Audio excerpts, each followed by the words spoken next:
തിരുവനന്തപുരം അമ്പൂരിയിൽ ഭർത്താവ് ഭാര്യയെ കുത്തിക്കൊന്നു. മായ സ്വദേശി രാജി മനോജാണ് മരിച്ചത്.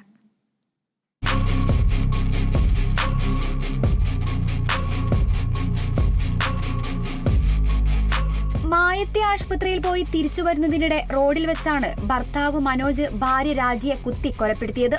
മുഖത്തും നെഞ്ചിനും കുത്തേറ്റ രാജി സംഭവ സ്ഥലത്ത് വെച്ച് തന്നെ മരിച്ചിരുന്നു. മൂക്കിന്റെ ഒരു ഭാഗം അറ്റുപോയ നിലയിലാണ്. ഹോസ്പിറ്റലുണ്ട്. എപ്പോഴും ആൾക്കാർ വന്നു പോകുന്ന ആൾക്കാരുണ്ട്, ഓട്ടോക്കാർ വരുന്നുണ്ട്. അങ്ങനെ മറ്റേ സെറ്റിൽമെന്റ് ഏരിയ അല്ലേ, എപ്പോഴും ഓട്ടോറിക്ഷ പോകുന്ന ഏരിയ. ആ സമയത്ത് വണ്ടിയിലായിരുന്നു. പക്ഷേ ആ ബസ് മാത്രം പോയി അതിലെ കറക്റ്റ് ഡ്രൈവറാണ് കണ്ടത്. ആ ഡ്രൈവർ തിരിച്ചു വന്നപ്പോൾ പറഞ്ഞായിരുന്നു. ആ ഡ്രൈവർ അമ്പൂരിലും പോയി പറഞ്ഞു ജംഗ്ഷനിൽ. പിന്നെ അവിടെ നിന്ന് നമ്മളെ ഫോൺ വിളിച്ച് ചോദിച്ചു ആരൊക്കെയാണ്. പിന്നെ നമ്മൾ അറിഞ്ഞത്.